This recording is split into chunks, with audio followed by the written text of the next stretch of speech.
मनुष्य अपने अनर्थ को भी नहीं समझते हैं, इसलिए विषयों में आसक्त होते हैं। विषयों में जिस समय व्यक्ति आसक्त होता है उसमें वह अनर्थ को समझता है नहीं। विषय तो क्या है कि अनर्थ, विषय सेवन से अनर्थ ही तो होता है। तो मूर्ख मनुष्य अनर्थ को भी समझने में असमर्थ होता है, इसलिए विषयों में आसक्त होता है।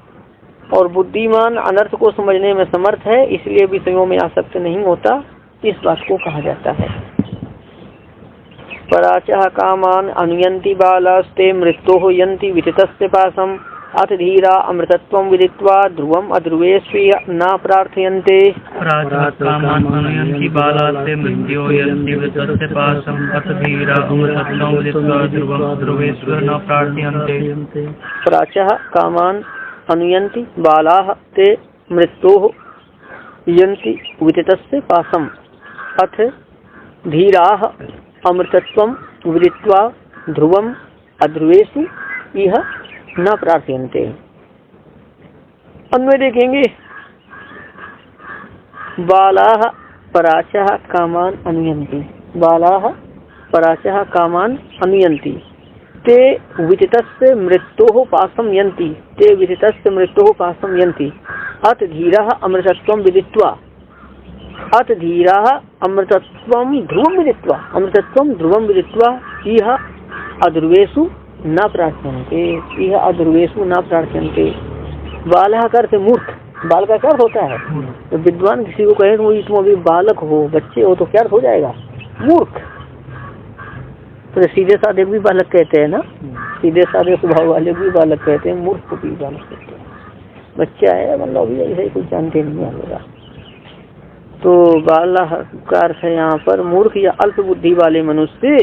पराचा कामान, पराचा का अर्थ है बाह्य, कामान का अर्थ है विषयान, अनुयंती का अर्थ है अनुसरण करते हैं, अनुकरण करते हैं। अल्प बुद्धि वाले मनुष्य बाह्य विषयों का अनुसरण करते हैं। किसका अनुसरण करते हैं? बाह्य विषयों का अनुसरण करते हैं, मतलब बाह्य विषयों के पीछे भागते हैं, है ना, बाह्य विषयों के पीछे भागते हैं, उनकी प्राप्ति में लगे रहते हैं। ते विदितस्य मृत्योः पासं यन्ति, विदितस्य, विदितस्य का अर्थ है अप्रतिहत आज्ञा वाला। कौन? मृत्यु देवता। तो मृत्यु का विशेषण है यहाँ पर विदितस्य। विदितस्य का क्या अर्थ हुआ? अप्रतिहत आज्ञा वाले, मतलब जिनकी आज्ञा का कोई घात न कर सके, निराकरण न कर सके, है ना। अप्रतिहत आज्ञा, जिनकी आज्ञा का कोई घात न कर सके, जिनकी आज्ञा का कोई टाल न सके, उनको क्या कहेंगे? अप्रतिहत आज्ञा वाले। समझिएगा कि वे अप्रतिहत, मृत्यु देवता की आज्ञा को टाल सकता है क्या? कभी नहीं टाला जा सकता है। वे अप्रतिहत आज्ञा वाले मुझ मृत्यु देवता के बंधन को प्राप्त होते हैं, मृत्यु देवता के बंधन को प्राप्त होते हैं, मतलब बार बार मृत्यु देवता के बंधन में चले जाते हैं जो विषयों के पीछे भागते हैं। अथ और अर्थ और धीरा का अर्थ है मुमुक्षु मनुष्य। अमृतत्वम ध्रुवम विदित्वा, अमृतत्वम का अर्थ है मोक्ष को, और ध्रुवम का अर्थ है स्थिर फल। मुमुक्षु मनुष्य मोक्ष को स्थिर फल जानकर, मोक्ष को कैसा फल जानकर? स्थिर। हाँ, मोक्ष बुद्धिमान। पहले बाला शब्द आया था ना, बाला का अर्थ क्या था? मूर्ख या अल्प बुद्धि वाला। तो धीर उसके विपरीत शब्द है ना, तो वहाँ उसका अर्थ था अल्प बुद्धि वाला। तो यहाँ क्या अर्थ हो जाएगा? बुद्धिमान मुमुक्षु, बुद्धिमान मुमुक्षु। अमृतत्व मोक्षम, ध्रुवम का अर्थ स्थिर फलम, की मोक्ष को स्थिर फल जानकर, ये अर्थ है इस लोक में, इस संसार में। अध्रुवेशु का अर्थ है कि अध्रुव पदार्थों में या विनाशी पदार्थों में न प्रार्थयन्ते, यहाँ पर न कमपि प्रार्थयन्ते, कि किसी भी पदार्थ को नहीं चाहते हैं। प्रार्थयन्ते क्रिया के कर्म का अध्ययन कर लेना, किसी को नहीं चाहते, विनाशी पदार्थों में किसी को नहीं चाहते। मोक्ष फल को छोड़ करके सब फल कैसे हैं? विनाशी हैं, है ना। धर्म अर्थ काम में जितने फल हैं सब विनाशी हैं। थोड़ा व्याख्या में देखेंगे। अर्थ और अनर्थ का विवेक करने वाली बुद्धि से रहित जो अल्पज्ञ पुरुष हैं, वे शब्द स्पर्श रूप रसगंध और स्त्री पुत्र आदि विषयों की चमक दमक को देखकर हितकर समझकर उनमें आसक्त होते हैं, उनको भोगते हैं। तो वे अप्रतिहत शासन वाले मृत्यु देवता के बंधन को प्राप्त होते हैं। बंधन का क्या है मतलब है? जन्म मरण रूप संसार, जन्म मरण रूप हाँ, इस बंधन को प्राप्त होते हैं। कर्मों का फल विषय भोग कैसा है? अस्थिर है। और ब्रह्म विद्या का फल मोक्ष कैसा? स्थिर है। स्थिर है मतलब हमेशा रहने वाला है। तो जो बालक है, मूर्ख हैं, अल्प बुद्धि वाले हैं, वे तो विषयों के पीछे भागते हैं, विषयों की प्राप्ति में लगे रहते हैं। विवेकी पुरुष तो गंभीरता से विचार करते हैं कि विषय भोग तो दूसरे शरीर से भी मिल जाता है, पशु शरीर से, कुत्ता शरीर से, गर्दभ शरीर से खूब विषय सेवन को मिल जाता है। तो मनुष्य शरीर तो विषय सेवन के लिए मिला नहीं है, उनसे विलक्षण है। इसका लक्ष्य भगवत प्राप्ति है। और जब वो विचार करता है कि सकल बंधन से विनिर्मुक्त होकर परमात्मा अनुभव रूप स्थिर मोक्ष को प्राप्त करना है, ऐसा निश्चय करता है, तब मोक्ष के साधन में लग जाता है और विनाशी पदार्थों की कामना नहीं करता है। तो वो विनाशी पदार्थों की कामना जो नहीं करता है, वो मोक्ष के साधन के अनुष्ठान से अभीष्ट फल को प्राप्त कर लेता है।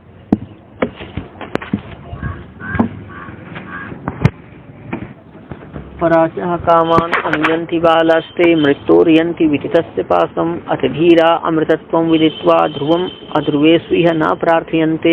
पराचः कामान् अनुयन्ति बालास्ते मृत्योर्यन्ति विदितस्य पासम् अथ धीरा अमृतत्वं विदित्वा ध्रुवम् अध्रुवेषु न प्रार्थयन्ते। पराचः कामान् अनुयन्ति बालाः ते मृत्योः यन्ति विदितस्य पासम् अथ धीराः अमृतत्वं विदित्वा ध्रुवम् अध्रुवेषु इह न प्रार्थयन्ते। बालाः ते पदच्छेद है और नीचे अध्रुवेषु इह अन्वय लगाना है। बालाः पराचः कामान अनुयन्ति ते, कैसा अन्वय पहले बताया था, विदितस्य मृत्योपासम यन्ति, यहाँ पर ऐसा अन्वय करेंगे। ठीक है, इसे कर लेना। ते यहाँ पर अन्वय किया है, ते मृत्यु विदितस्य पासम यन्ति, ऐसा इसमें कर दिया है, मृत्यु विदितस्य पासम यन्ति। अथ धीराः अमृतत्वं विदित्वा, अथ धीराः ध्रुवम् अमृतत्वं विदित्वा इह अध्रुवेषु न प्रार्थयन्ते। लगाइए, भाष्य में चलिए। नहीं, चलो शब्दार्थ देख लेना।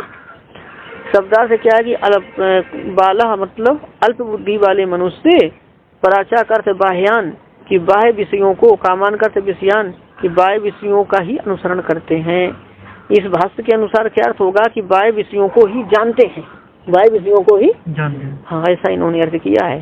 तो या धातु प्रापण गति अर्थ में है, अनुपसर्ग, इसलिए अनुसरण अर्थ तत्व विवेचनी में कर दिया था। यहाँ का है कि अल्प बुद्धि वाले मनुष्य बाह्य विषयों को ही जानते हैं, ऐसा अर्थ किया है।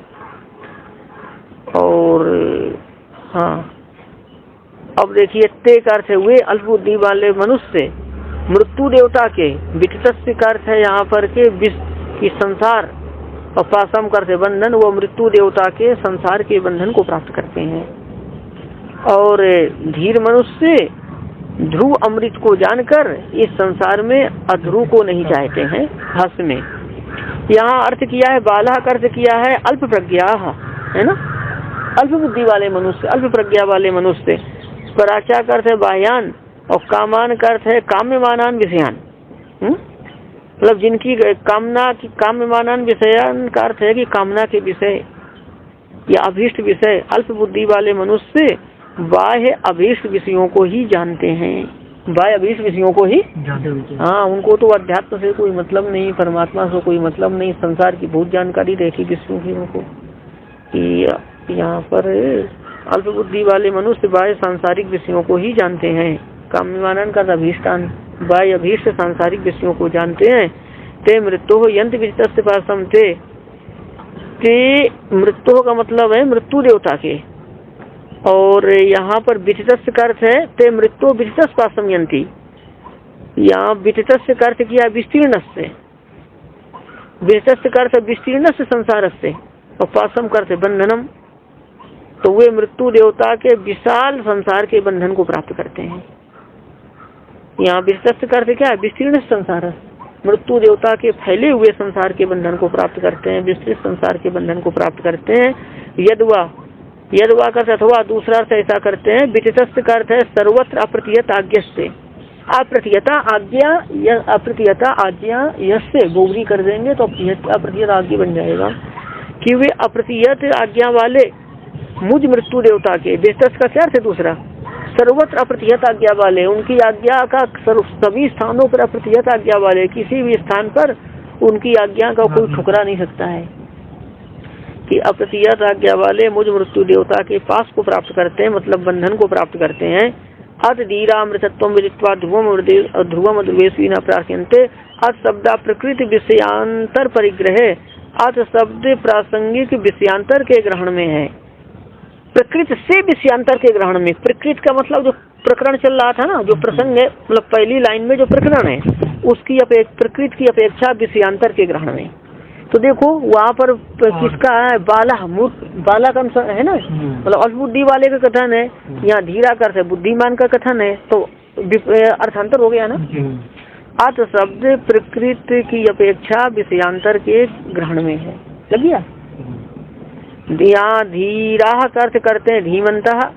हमने तत्व विवेचनी में क्या अर्थ बताया था कि देखिए विवेकी पुरुष अमृतम का अर्थ है मोक्षम और ध्रुवम का अर्थ क्या है, स्थिर फलम, मोक्ष को स्थिर फल जानकर, मोक्ष को जानकर। और यहाँ तत्व विवेचनी में देखेंगे, तत्व विवेचनी का अर्थ करने के लिए प्रत्यगात्मनी का अध्ययन करते हैं। तत्व विवेचनी नहीं, इसमें रंग रामानुज भाष्य में जो भाष्यकार भगवान क्या करते हैं, प्रत्यगात्मनी का अध्ययन करते हैं। ठीक है, प्रत्यगात्मनी योग का अध्ययन किया। अब इन्होंने कैसा अन्वय किया है कि धीरा ध्रुवम अध्रुव अमृतत्व में दित्वा, ध्रुवम अमृतत्व में दित्वा, ऐसा। तो अब प्रत्यगात्मनी योग का अध्ययन किया है कि बुद्धिमान मनुष्य प्रत्येक आत्मा में ही ध्रुवम का अर्थ स्थिरम और अमृतत्व का अर्थ या निरस्य भोग्यत्व, निरस्य भोग्य, निरस्य अनुभाव्य, निरस्य अनुभाव्य की सबसे ज्यादा भोग्य, सबसे ज्यादा अनुभाव्य कौन है, परमात्मा स्वरूप। सबसे ज्यादा अनुभाव्य कौन है, परमात्मा है ना। तो निरस्य भोग्यत्व इसका अर्थ है कि निरस्य सांसारिक पदार्थ भी भोग्य हैं, पर सांसारिक पदार्थों में तारतम्य है। ये भोग्य है, अच्छा ये भोग्य पदार्थ है, उसकी अपेक्षा ये अच्छा भोग्य पदार्थ है, उसकी अपेक्षा ये अच्छा भोग्य पदार्थ है, ऐसा उत्तरोत्तर। तो कहीं रुकना पड़ेगा जाकर, वो क्या होगा, निरस्य भोग्य है ना। भोग्य पदार्थों में सबसे उत्तम कौन है, परमात्मा। तो वो निरस्य भोग्य तो किसमें रहेगा, परमात्मा में। और निरस्य भोग्य तो कैसा है, उसका स्थिर है, कैसा है, तो भी समाप्त होगा क्या, ऐसा। तो लगा ये कि बुद्धिमान मनुष्य परमात्मा में ही निरस्य भोग्यत्व को जानकर, परमात्मा में ही निरस्य भोग्यत्व को अमृतत्व, परमात्मा, हाँ, परमात्मा में ही निरस्य भोग्यत्व को जानकर, अमृतत्व का अर्थ क्या है, निरस्य भोग्यत्व को जानकर। ई का अर्थ है संसार मंडल है, प्रकृति मंडल में। और अध्रुवेशु का अर्थ अध्रुवेश पदार्थेषु कि अध्रुव पदार्थों में, मतलब विनाशी पदार्थों में। कैसे पदार्थों में, हाँ, कमपि ना प्रार्थयन्ते, किसी को भी नहीं चाहते हैं। इसका क्या मतलब है, प्रत्येक तत्वज्ञ से, प्रत्येक तत्व के ज्ञाता को, मतलब परमात्म तत्व के ज्ञाता को, परमात्म तत्व के ज्ञानी के लिए सब कुछ त्याज्य है। सब कुछ कैसा है, त्याज्य है, हाँ, जिहासितम, ये सब कुछ उसके लिए त्याज्य है। हमारे में पाठ है जिहासितम, उसमें क्या पाठ है, जिहासितव्यम, जिज्ञासितव्यम नहीं है, जिहासितव्यम कर दो। राम उसमें क्या पाठ है ना, जिहासितम कर दो। नीचे में इसमें जिज्ञासितम है, पाठांतर में जिज्ञासितम नहीं, वो पाठ अच्छे नहीं लग रहे हमको। एक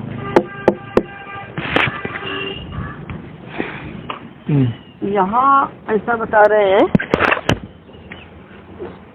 तो वैसे ये टिप्पणीकार इस पे लिखते हैं अगले पाठ में कि ये जो पंक्ति आ रही भाष्य की, ये पहले मंत्र के भाष्य में होती तो अच्छा रहता, ऐसा ही लिख रहे हैं टिप्पणीकार। लगाइए, परमात्मनः सर्वजीवगत अहंता आस्पदत्वेन, परमात्मनः सर्वजीवगता अहंतास्पदत्वेन मुख्यामार्थत्वात् प्रत्यक्त्वम् अस्ति द्रष्टव्यम।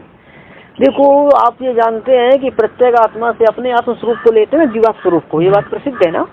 तो परमात्मा को कैसे लेते हैं तो बताते हैं। हालांकि प्रत्येक दो प्रकार का है ना, जीवात्मा और परमात्मा है ना। जीवात्मा और परमात्मा, तो परमात्मा को प्रत्येक कैसे कहते हैं उसको बताते हैं। सर्वजीवगत अहंता, देखिए अहम, सुनिए, जब व्यक्ति अहम कहता है ना, अहम जानामी, क्या कहता है, अहम जानामी, मैं जानता हूँ, मैं जानता हूँ, मतलब ज्ञान वाला मैं हूँ, ज्ञान का आश्रय मैं हूँ। तो जानने वाला जड़ दे ज्ञाता हो सकती है, जड़ दे इंद्रिया ज्ञाता नहीं है। ज्ञाता कौन है, चेतन आत्मा।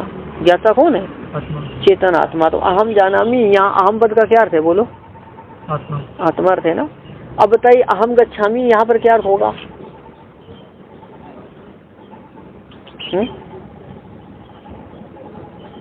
ये चलो एक मिनट, अहम गच्छामि है ना, अहम गच्छामि, अहम स्थूला, यहाँ पर क्या अर्थ होगा?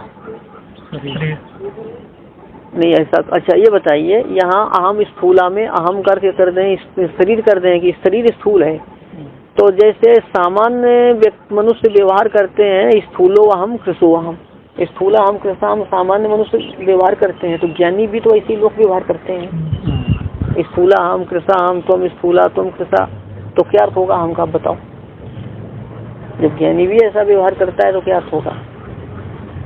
ज्ञानी क्या देह को आत्मा समझता है क्या?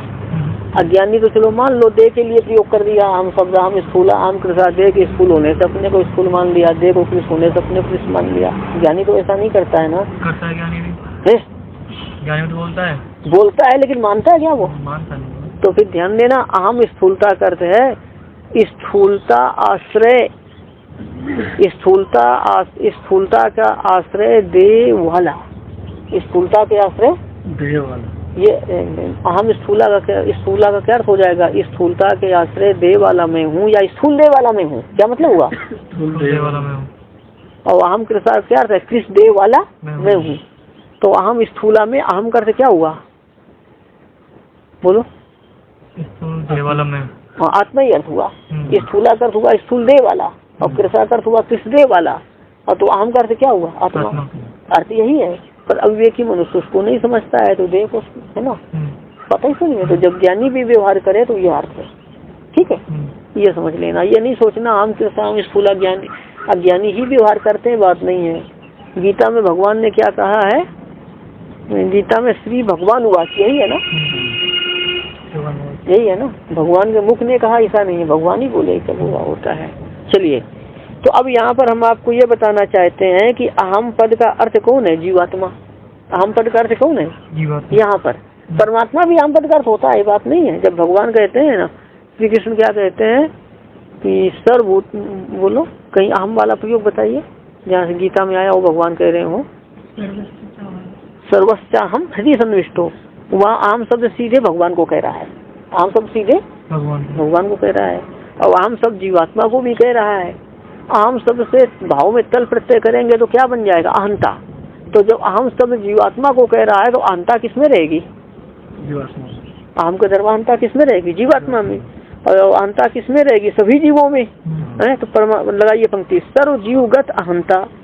सर्व जीवगत अहंता का अर्थ है सभी जीवों में रहने वाली अहंता, सभी जीवों में विद्यमान अहंता। लग गया? अब ध्यान देना थोड़ा यहाँ पर, सभी जीवों में रहने वाली अहंता। अब अहम शब्द ध्यान देना किसको कह रहा है बताइए अभी, किसको? अच्छा, और जब ये ऐसा होता है ना, अहम ब्रह्मास्मि है, ऐसे प्रयोगों में अहम शब्द आत्मा को कहते हुए किसको कहता है? है ना, अहम शब्द आत्मा को कहते हुए आत्मा के अंतरात्मा परमात्मा कह देता है, परमात्मा के देह है ना। तो अब लग जाएगी पंक्ति आपको, परमात्मा सर्वजीवगत, सभी जीवों में रहने वाली, सभी जीवों में विद्यमान क्या है? अहंता। और अहंता आस्पद का अर्थ है अहंता का आश्रय। अहंता का आश्रय कौन? सभी जीवों में रहने वाली अहंता का आश्रय कौन हो गया? आत्मा। परमात्मा भी हो गई ना। सभी जीवों में रहने वाले अहंता का आश्रय कौन हो गया? परमात्मा। तो अहंता आश्रयत्व किसमें गया? कि सभी जीवों में रहने वाली अहंता आश्रयत्व होने से, अहंता आश्रयत्व किसमें गया? परमात्मा में। सर्वजीवगत अहंता आश्रयत्व होने से परमात्मा ना मुख्य अमर्थत्वात्, परमात्मा का मुख्य अमर्थत्व होने से, परमात्मा का मुख्य, तो परमात्मा भी मुख्य अमर्थ हो गया। तो मुख्य अमर्थ होने के कारण उसका प्रत्यक्त्व है। किसका प्रत्यक्त्व है? परमात्मा का। ध्यान देना कि अहम शब्द का अर्थ होता है प्रत्येक आत्मा। अहम शब्द का अर्थ क्या होता है? प्रत्यक्ष। तो अब ये परमात्मा का प्रत्यक्त्व कैसे है तो ये बताएंगे। परमात्मा का प्रत्यक्त्व कैसे है तो ये बताया इन्होंने कि सभी जीवों में रहने वाले अहंता का आश्रय होने के कारण परमात्मा का मुख्य अहम अर्थत्व होने से प्रत्यक्त्व है। मतलब मुख्य अहम पद का अर्थ होने से परमात्मा प्रत्यक्ष है। परमात्मा प्रत्यक्ष क्यों है? जो मुख्य अहम पद का अर्थ है, मतलब जो अहम पद का अर्थ है वो प्रत्यक्ष होता है। और मुख्य अहम पद का अर्थ मतलब यह है कि अहम पद का मुख्य अर्थ है, अहम पद का गौण अर्थ नहीं है परमात्मा। हाँ, अहम पद का मुख्य अर्थ होने से परमात्मा का प्रत्यक्ष है। इति द्रष्टव्यम, ऐसा जानना चाहिए। इसकी टिप्पणी में दिया हुआ है दूसरी पंक्ति कि श्वेता स्वतर प्रकाशिकायाम द्वितीयांत व्याख्याने विशदम अनुसंदेहा, श्वेता श्वेतर की प्रकाशिका व्याख्या में द्वितीय अध्याय के अंत के व्याख्यान में विस्तृत जानना चाहिए। हम बोले देते हैं, आप लोग सुन लो, राम निकाल लेना। श्वेता श्वेतरोपनिषद का द्वितीय अध्याय की समाप्ति।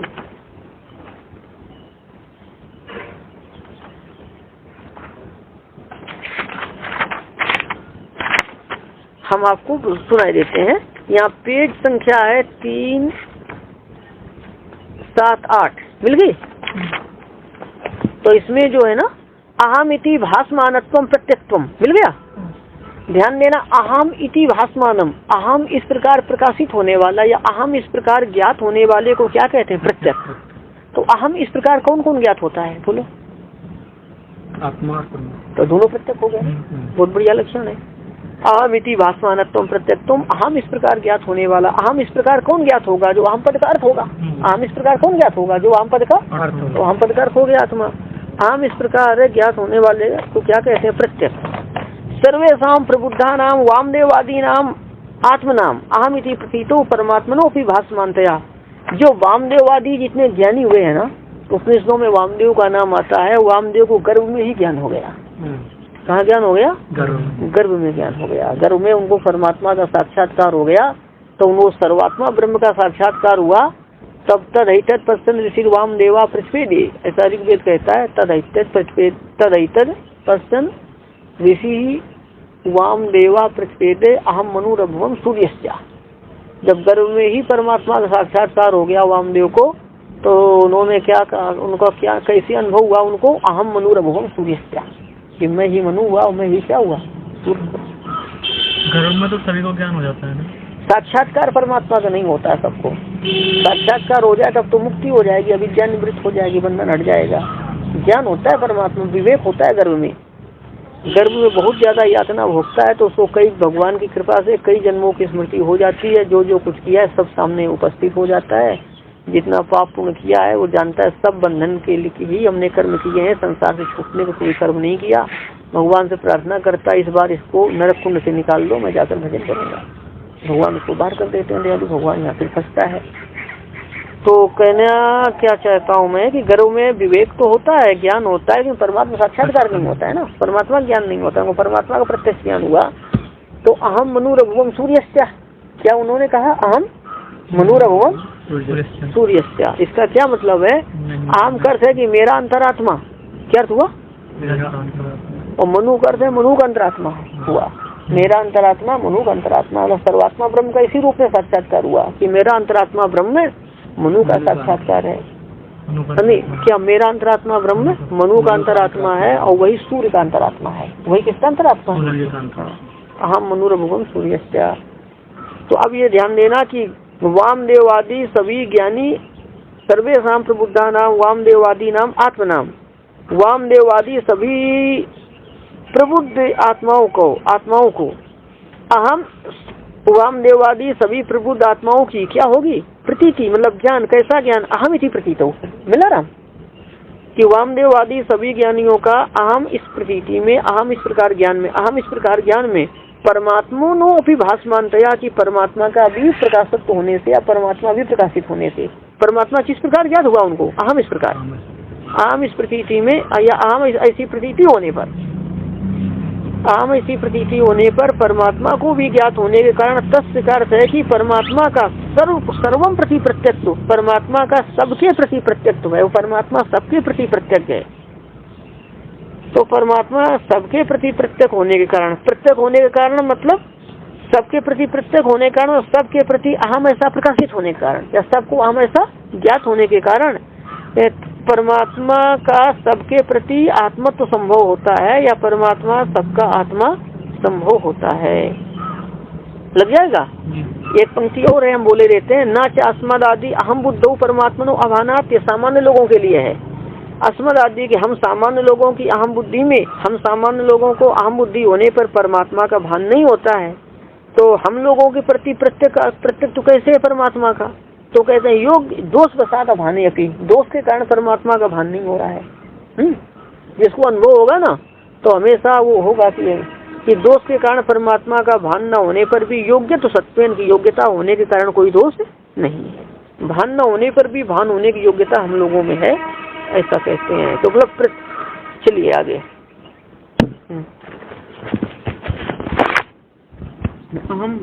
अब देखिए पहले आया था परांचिक हानि वितरण सुमूस तस्मात परांग पश्यंती न अंतरात्मन कश्चित धीरा प्रत्यगान्वानम इच्छा आवृत चक्षु परम तत्व इच्छन, कि परमात्मा ने बाह्य विषयों का प्रकाशक इंद्रियों को बनाया था।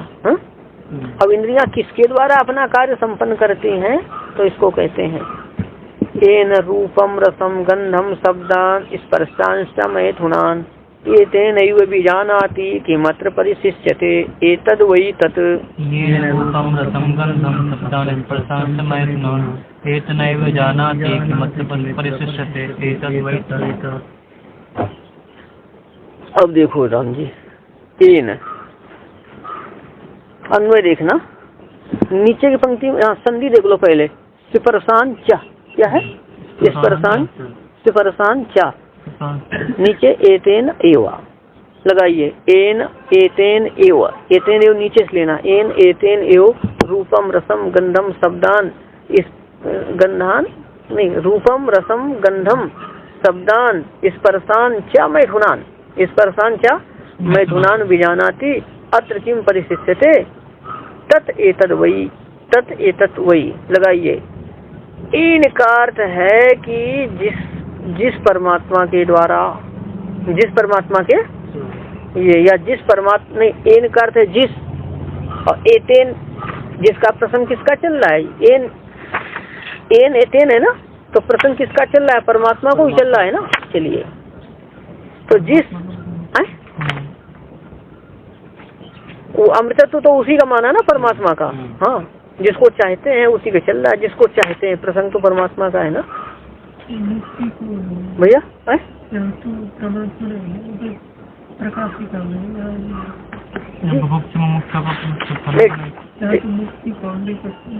देखो अधीरा अमृतत्व में रित्वा आया था ना,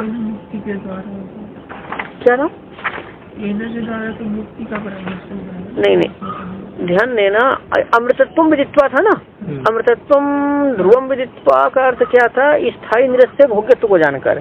तो यहाँ अमृतत्व वाला ले लो, निरस्य भोग वो ले लो, इनसे क्या ले लेंगे?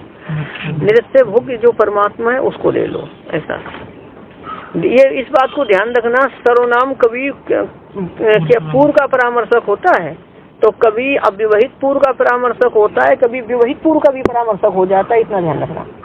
सर्वनाम हमेशा पूर्व का परामर्शक होता है, इतना अवश्य है कि कभी प्रसंगानुसार वो विवहित पूर्व की छोड़कर अव्यवहित पूर्व का भी परामर्शक हो जाएगा, इतना ध्यान रखिएगा सर्वनाम में।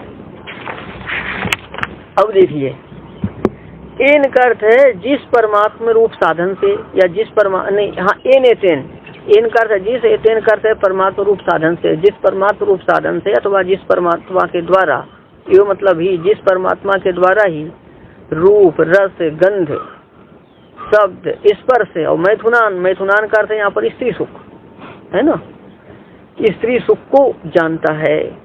विजानाति का अर्थ है जानता है, ठीक से जानता है। यदि परमात्मा न चाहे तो आप रूप रस गंध स्पर्श किसी भी पदार्थ का ज्ञान हो पाएगा?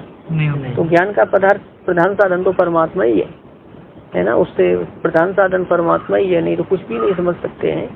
तो जिस एन एतेन जिस परमात्मा रूप साधन से ही, जिस परमात्मा के द्वारा ही प्राणी, विजानाति क्रिया के कर्ता का अध्ययन कर लेना, प्राणी रूप रस गंध शब्द स्पर्श और स्त्री सुख को जानता है। हो गया। अत्र किम परिशिष्टते, अत्र का अर्थ है कि इन विषयों की सभी के ज्ञान का साधन परमात्मा होने पर, अत्र का अर्थ है परमात्मनि विद्यमानी, परमात्मनि विद्यमान है कि सभी विषयों के ज्ञान, सभी विषयों के प्रकाश का साधन परमात्मा होने पर, सभी विषयों के ज्ञान का साधन, सभी विषयों के ज्ञान का प्रधान साधन परमात्मा होने पर किम परिशिष्यते, मतलब उस परमात्मा से अज्ञात कौन वस्तु रह सकती है? उससे अज्ञात कौन सी वस्तु? किम प्रश्नवाचक, अर्थात क्या मतलब है? कोई वस्तु अज्ञात है? यहाँ जो प्रश्नवाचक प्रतीत होता है ना किम शब्द, तो ये आक्षेप अर्थ में है, प्रश्न अर्थ में नहीं बल्कि आक्षेप अर्थ में है। कैसे सबके प्रकाशक परमात्मा के होने पर, सबके ज्ञान के साधन परमात्मा के होने पर उससे अज्ञात कौन सी वस्तु रह सकती है? तत् एतत् वै, तद का अर्थ है पूर्व में प्राप्त रूप से कहा गया विष्णु का परम पद। कहाँ तद विष्णु परम पदम पहले आया था एक जगह? तद विष्णु परम पदम कहाँ पर आया था? हाँ, नवम मंत्र में पहले स्वध्वना पारम आपनोति तद विष्णु परमम पदम। तो तद का अर्थ है पूर्व में प्राप्त रूप से कहा गया विष्णु का परम पद। एतद का अर्थ है इस मन से प्रतिपाद्य परमात्मा स्वरूप। एतद का अर्थ है परमात्मा स्वरूप। एतद का क्या अर्थ है? तद का अर्थ है परम पद, मतलब पूर्व में प्राप्त रूप से कहा गया विष्णु का परम पद। एतद का अर्थ है परमात्मा स्वरूप कैसा? इस मन से प्रतिपाद्य परमात्मा स्वरूप ही है ना। मतलब वे पूर्व जो विष्णु का परम पद कहा गया है ना, मतलब परम स्वरूप। परम पद क्या है? इस मन से प्रतिपाद्य परमात्मा स्वरूप ही है कि सभी के ज्ञान का साधन। थोड़ा देखेंगे इसकी व्याख्या में, देख लो। यहाँ एक बृहदारण्यक श्रुति उद्धृत है, तम देवा ज्योतिषाम ज्योति रायुर हो उपासते अमृतम। उपास्य क्रिया का कर्ता यहाँ पर देवा देवा और अमृतम शब्द, अमृतम है इसमें शब्द है। अच्छा, अमृतम कर्त यहाँ पर है कि काल से अपरिच्छिन्न है। अमृतम कर्त होता है क्या कि मृत्यु से रहित, मृत्यु से रहित। और जो वस्तु है कौन? परमात्मा, वो काल से अपरिच्छिन्न भी है। चलिए, अमृतम कर्त है काल से अपरिच्छिन्न, मतलब सब कालों में रहने वाला।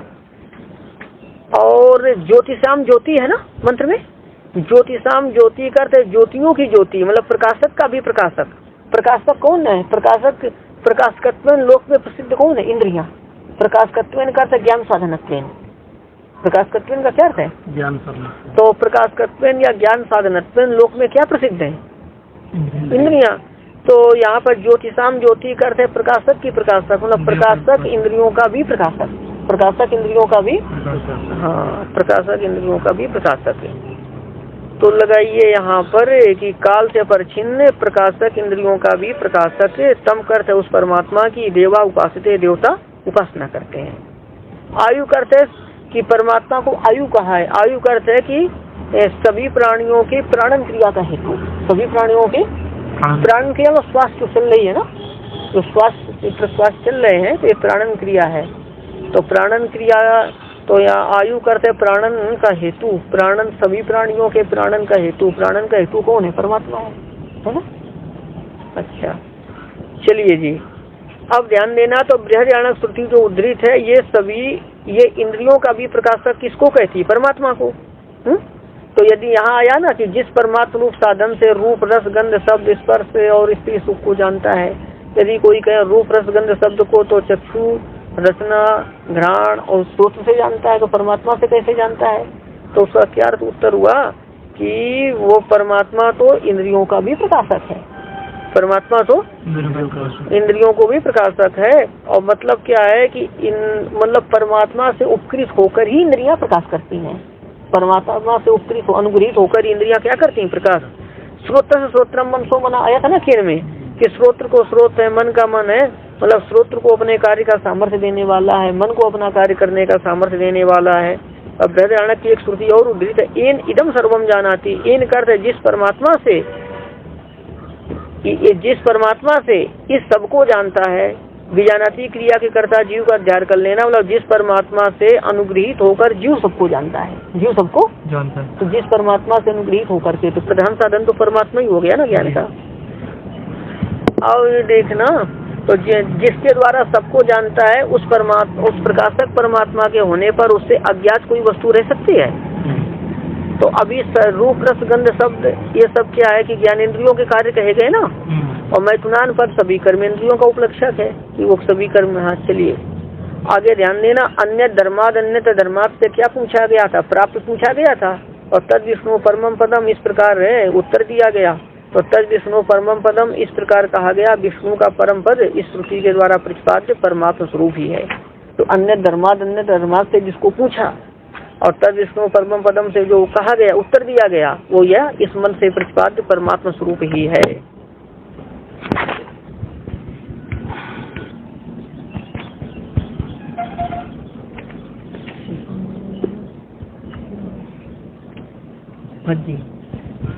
केन रूपम रसम गंधम शब्दान स्पर्शांश मैथुनान एतेनैव विजानाति किमत्र परिशिष्यते एतद् वै तत्।